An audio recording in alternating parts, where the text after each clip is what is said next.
सुशीला ने कहा बस इतनी सी बात है, इसलिए नहीं जा रहे हो तुम? बोले हाँ, चिंता मत करो, हम कोई व्यवस्था करते हैं ना। बोले क्या करोगी? तो खुशी खुशी गई और हंसते हंसते पड़ोसन के घर में चली गई। और बगल में पड़ोसन के घर में जाकर के पड़ोसन क्या चावल साफ कर रही थी, वो पड़ोसन से हाथ जोड़ करके निवेदन किया, बहन मेरे पतिदेव अपने मित्र से मिलने जा रहे हैं, तुम एक काम करो, मुझे 2 मुट्ठी चावल दे दो ना। ऐसा डांटा, ऐसा फटकारा कि सुशीला उल्टे पैरों ही लौट करके चली आई। दुनिया में सब तरह के लोग होते हैं। चल जा आ गई, पहले लिया था ना, अरे कह रही थी परसों दे दूंगी, बरसों हो गए आज तक दिया नहीं, और फिर लौट लेने के लिए आ गई तुम। मना कर दिया। सुशीला बैठ करके फिर रो पड़ी, मेरे प्रभु ये भी कैसी मेरा इम्तिहान है, कैसी मेरी परीक्षा है। विपत्ति का समय होता ही ऐसा है, गरीबी होती ही ऐसी है।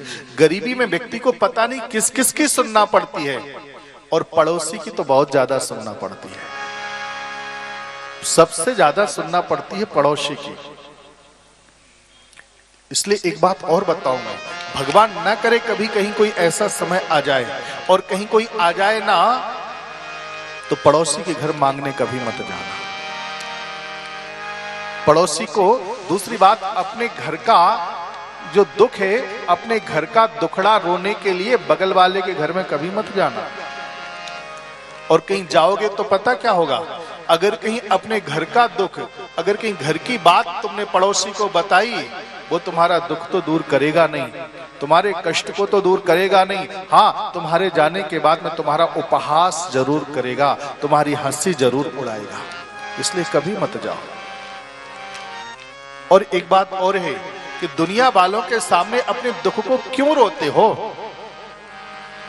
किसी में सामर्थ्य नहीं है, कड़वा सच बता दूं, तुम्हारे दुख के आंसुओं को पहुंचने का।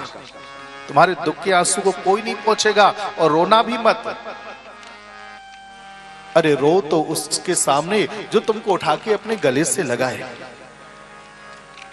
अपने हृदय से लगाए, अपने जैसा बनाए, तुमको उठाए, लेकिन जो उठाना जाने ही नहीं, ये दुनिया के लोग तो रौंदना जानते हैं। एक कड़ी मैंने सुनी थी, बड़ी सुंदर कड़ियां थी, बड़ी सुंदर कड़ियां थी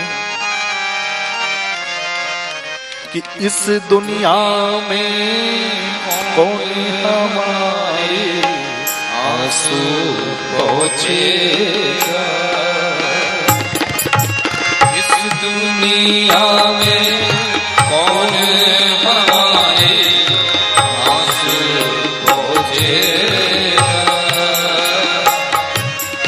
जिसका देखो उसका दामन ढीला लगता है। हम भी पागल हो जाएंगे ऐसा लगता है, दीवारों से मिलकर रोना अच्छा लगता है।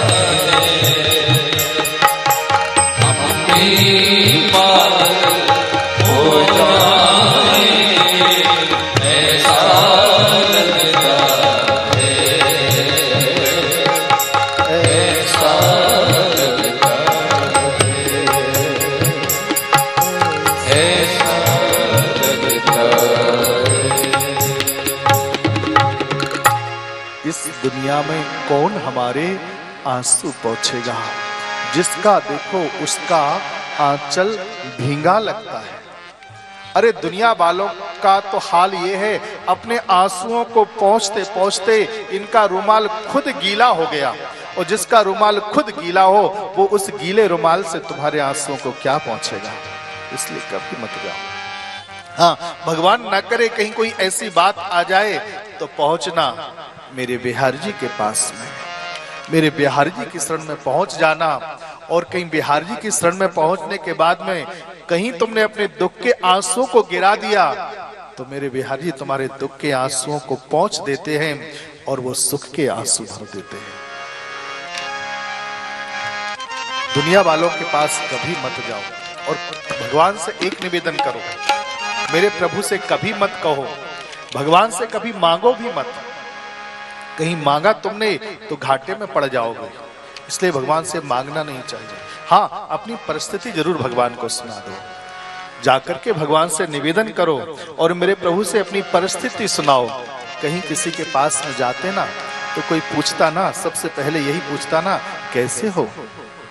तो मेरे प्रभु भी पूछते हैं आपसे, भैया कैसे हो? तो उस समय एक बात कहना, कान्हा हम तो ठीक हैं। कैसी स्थिति है? क्या कुछ चाहते हो?